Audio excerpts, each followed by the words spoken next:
বাংলাদেশের সর্বশেষ গুরুত্বপূর্ণ আপডেট সংবাদে আপনাকে স্বাগত। শুরুতেই সংবাদ শিরোনাম, পরে বিস্তারিত। শুরুতেই জানিয়ে দিব, শহীদ পরিবার প্রাথমিকভাবে ৫ লক্ষ টাকা এবং আহত ব্যক্তি ১ লক্ষ টাকা ভাতা পাবেন।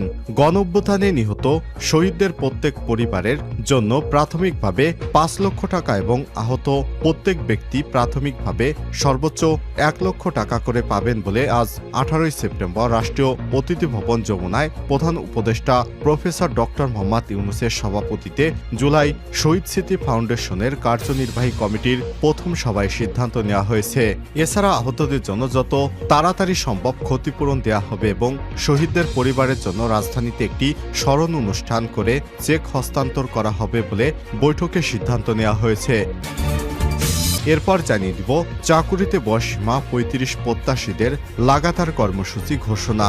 চাকরিতে আবেদনের বয়সসীমা আন্তর্জাতিক মানদণ্ড অনুযায়ী ন্যূনতম ৩৫ বছর করার দাবিতে চূড়ান্ত প্রজ্ঞাপনের বিষয়ে আগামী ৩০ সেপ্টেম্বর শাহবাগে সমাবেশের ঘোষণা দিয়েছে চাকুরিতে আবেদনের বয়সসীমা ৩৫ প্রত্যাশী সাধারণ শিক্ষার্থী সমন্বয় পরিষদ। দাবি আদায় না হওয়া পর্যন্ত এই কর্মসূচি চলবে বলে জানান তারা। এবারে জানাবো, কাদের আমার বাসায় না এসে দেশ ছেড়ে পালিয়ে গেছে বললেন বিএনপির মহাসচিব মির্জা ফখরুল ইসলাম আলমগীর। এদিকে নারায়ণগঞ্জে গাড়ির ধাক্কায় পুলিশ কর্মকর্তা নিহত। নারায়ণগঞ্জের সিদ্ধিরগঞ্জে অজ্ঞাত একটি গাড়ির ধাক্কায় প্রাণ হারালেন শিল্প পুলিশের একজন এএসআই। নিহতের নাম মোহাম্মদ আবু বকর সিদ্দিক ৩৮। মঙ্গলবার ১৭ সেপ্টেম্বর রাতে ঢাকা চট্টগ্রাম মহাসড়কের মৌচাক বাস স্ট্যান্ড এলাকায় এই দুর্ঘটনা ঘটে। এদিকে বাঁধনকে নিয়ে পিনাকি ভট্টাচার্যের ফেসবুক পোস্ট। ছাত্র আন্দোলনে তারকাদের মধ্যে প্রথম সারিতে ছিলেন অভিনেত্রী আজমেরী হক বাঁধন। আওয়ামী লীগ সরকারের বিরুদ্ধে রুখে দাঁড়িয়েছিলেন তিনি। এই আন্দোলনে দেশের বাইরে থেকে বড় ভূমিকা রেখেছিলেন পিনাকি ভট্টাচার্য। এবার বাঁধনকে নিয়ে ফেসবুকে স্ট্যাটাস দিয়েছেন পিনাকি ভট্টাচার্য। এ বিষয়ে গুরুত্বপূর্ণ সংবাদ জানাবো, সঙ্গেই থাকুন। এবং সর্বশেষ জানিয়ে দিব, ভারতের বিপক্ষে জয়ের লক্ষ্যেই মাঠে নামবে বাংলাদেশ। আলহামদুলিল্লাহ, ভারতের বিপক্ষে প্রথম টেস্ট জয়ের লক্ষ্যে বৃহস্পতিবার ১৮ সেপ্টেম্বর থেকে ২ ম্যাচের সিরিজ খেলছে সফরকারী বাংলাদেশ। চেন্নাইয়ের এম চিদাম্বরম স্টেডিয়ামে সিরিজের প্রথম টেস্টটি শুরু হবে আজ বাংলাদেশ সময় সকাল ১০টায়। ২ সপ্তাহ আগেই পাকিস্তানকে ২ ম্যাচের টেস্ট সিরিজে হোয়াইট ওয়াশ করেছে বাংলাদেশ, যা দেশের ক্রিকেট ইতিহাসে সেরা জয়ের কৃতিত্ব হিসেবে ভাবা হচ্ছে। পাকিস্তানের চেয়ে স্বাগতিক ভারতকে অনেক বেশি শক্তিশালী হলেও জয়ের ধারা অব্যাহত রাখতে পারফরমেন্সে ধারাবাহিকতা হতে চায় টাইগাররা। প্রিয় দর্শক, এতক্ষণ শুনছিলেন সংবাদ শিরোনাম, এবারে বিস্তারিত। তবে তার আগে বন্ধুরা, অনুরোধ থাকবে এই সংবাদটিতে একটি লাইক দিন। এই চ্যানেলে আপনি নতুন হয়ে থাকলে আমাদের সংবাদটি দেখতে দেখতে চ্যানেলটি সাবস্ক্রাইব করে রাখুন। কমেন্ট করে আপনার মূল্যবান মতামত জানিয়ে দিন বন্ধুরা, আপনি বিশ্বের কোন দেশ থেকে বা বাংলাদেশের কোন স্থান থেকে আমাদের সংবাদটি দেখছেন এবং শুনছেন। এবারে বিস্তারিত। শহীদ পরিবারের প্রাথমিকভাবে ৫ লক্ষ এবং আহত ব্যক্তি ১ লক্ষ টাকা ভাতা পাবেন। গণঅভ্যুত্থানে নিহত শহীদদের প্রত্যেক পরিবারের প্রাথমিকভাবে ৫ লক্ষ টাকা এবং আহত প্রত্যেক ব্যক্তি প্রাথমিকভাবে সর্বোচ্চ ১ লক্ষ টাকা করে পাবেন। বুধবার ১৮ সেপ্টেম্বর রাষ্ট্রীয় অতিথি ভবন যমুনায় প্রধান উপদেষ্টা ডক্টর মোহাম্মদ ইউনূসের সভাপতিত্বে জুলাই শহীদ স্মৃতি ফাউন্ডেশনের কার্যনির্বাহী কমিটির প্রথম সভায় সিদ্ধান্ত নেওয়া হয়েছে। এছাড়াও আহতদের জন্য যত তাড়াতাড়ি সম্ভব ক্ষতিপূরণ দেওয়া হবে এবং শহীদদের পরিবারের জন্য রাজধানীতে একটি স্মারক অনুষ্ঠান করে চেক হস্তান্তর করা হবে বলে বৈঠকে সিদ্ধান্ত নেওয়া হয়েছে। অধ্যাপক মোহাম্মদ ইউনূস বৈঠকে বলেন, যে কোনো পরিমাণ অনুদানের হিসাব রাখতে হবে, সংরক্ষণ করতে হবে। দাতাদের তালিকা সম্ভব হলে তাদের নাম ফাউন্ডেশনের ওয়েবসাইটে প্রকাশ করা হবে বলে জানান তিনি বলেন, আহতদের চিকিৎসার খরচ স্বাস্থ্য মন্ত্রণালয় দেবে। ফাউন্ডেশনে আহতদের যে ক্ষতিপূরণ দেবে তা সরকারের চিকিৎসা খরচ ছাড়াও দেয়া হবে। এ সময় কমিটির পক্ষ থেকে বাংলাদেশি প্রবাসী এবং সংস্থা ও ব্যবসায়িক প্রতিষ্ঠানকে ফাউন্ডেশনের অনুদান দেওয়ার আহ্বান জানানো হয়। এদিকে চলতি সপ্তাহে শুরু হয়েছে জুলাই শহীদ স্মৃতি ফাউন্ডেশন এক জরুরি আর্থিক সহায়তা কার্যক্রম। ইতিমধ্যেই ১০০ কোটি টাকার ফান্ড প্রধান উপদেষ্টার ত্রাণ এবং কল্যাণ তহবিল থেকে ফাউন্ডেশনে অনুদান হিসেবে দেওয়া হয়েছে বলে জানিয়েছে তথ্য এবং সম্প্রচার উপদেষ্টা নাহিদ ইসলাম। চাকুরিতে বয়সসীমা ৩৫ প্রত্যাশীদের লাগাতার কর্মসূচি ঘোষণা।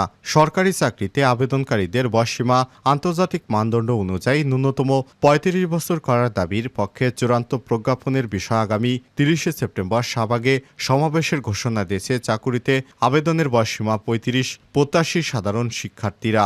দাবি আদায় না হওয়া পর্যন্ত তাদের এই কর্মসূচি চলমান থাকবে বলেও জানান তারা। বুধবার ১৮ সেপ্টেম্বর বিকেলে ঢাকা বিশ্ববিদ্যালয় সাংবাদিক সমিতির কার্যালয়ে আয়োজিত এক সংবাদ সম্মেলনে ঘোষণা দেন প্ল্যাটফর্মটির প্রতিনিধি রাসেল আল মাহমুদ ও আরিফ ইসলাম ছাড়াও আরও অনেকেই। তারা বলেন, অন্তর্বর্তীকালীন সরকার ৩০ সেপ্টেম্বরের মধ্যে আমাদের ন্যায্য এবং যৌক্তিক দাবির পক্ষে চূড়ান্ত প্রজ্ঞাপনের বিষয়ে কার্যকরী এবং দৃশ্যমান পদক্ষেপ গ্রহণ করবেন। অন্যথায় ৩০ সেপ্টেম্বরের মধ্যে দাবিটি বাস্তবায়ন না করলে আমরা অবস্থান কর্মসূচিতে ধাবিত হব এবং আমাদের কার্যক্রম চালিয়ে যাব যতক্ষণ পর্যন্ত আমাদের দাবিটি বাস্তবায়ন না হয়।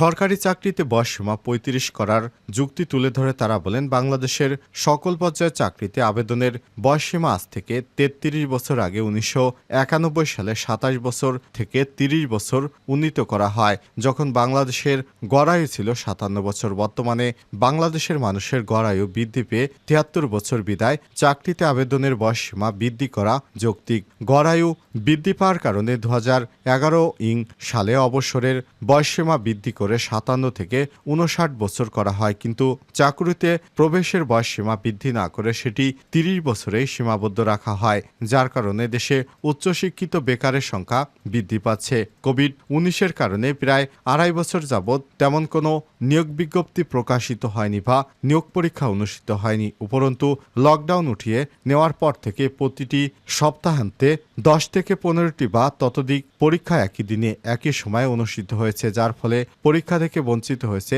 হাজার হাজার চাকরি প্রত্যাশী। কোভিড-১৯ শুরুতে যাদের বয়স ২৭ থেকে ২৯ বছর ছিল তাদের বয়স এখন ৩০ বা ততোধিক। ফলে চাকরিতে প্রার্থীগণ বাস্তবিকত্বে প্রতিযোগিতামূলক পরীক্ষায় ৩০ বছরের পরিবর্তে ২৭.৫ বছর পেয়েছে। এছাড়াও জাতীয় বিশ্ববিদ্যালয়ের অধীনে সেশন জটের কারণে সকল সরকারি ও বেসরকারি কলেজ থেকে গ্রাজুয়েশন শেষ করতে ২৭ থেকে ২৮ বছর লেগে যায়।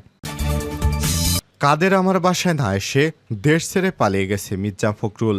বিএনপির মহাসচিব মির্জা ফখরুল ইসলাম আলমগীর আওয়ামী লীগের সাধারণ সম্পাদক ওবায়দুল কাদের দেশ থেকে না পালিয়ে আমার বাসায় আসতে চেয়েছিলেন। আজ তিনি কোথায় আছেন? আমার বাসায় না এসে তিনি ভারতে পালিয়ে গেছেন। বুধবার ১৮ সেপ্টেম্বর বিকেলে বালিয়াডাঙ্গি উপজেলা বিএনপির আয়োজনে সমীর উদ্দিন স্মৃতি মহাবিদ্যালয় মাঠে সম্প্রতি গণতন্ত্র রক্ষায় শেখ হাসিনা এবং তার দোসরদের বিচারের দাবিতে বিশাল জনসভায় প্রধান অতিথির বক্তব্যে তিনি এসব কথা বলেন। মির্জা ফখরুল বলেন, আমি মামলার কারণে ১১ বার জেলে গিয়েছি, তবে জমি দখল এবং লুটের নয়, সব রাজনৈতিক মামলা। ঠাকুরগাঁয়ে ৭,০০০ বিএনপি নেতাকর্মীর নামে মামলা হয়েছে। এরকম সারা দেশে ৬০ লক্ষ মানুষের বিরুদ্ধে মামলা দায়ের করেছে আওয়ামী লীগ ফ্যাসিস্ট সরকার। সারা দেশে প্রায় ৮০০ নেতা থেকে ৮০০ কর্মীকে গুম করেছে তারা। পুলিশ দিয়ে থানায় থানায় পায়ের মধ্যে গুলি করে পঙ্গু করে দিয়েছে নেতাকর্মীদের। মির্জা ফখরুল আরও বলেন, আওয়ামী লীগ একেবারে ছাত্র আন্দোলনে পাখির মতো গুলি করে মানুষকে হত্যা করেছে। এতে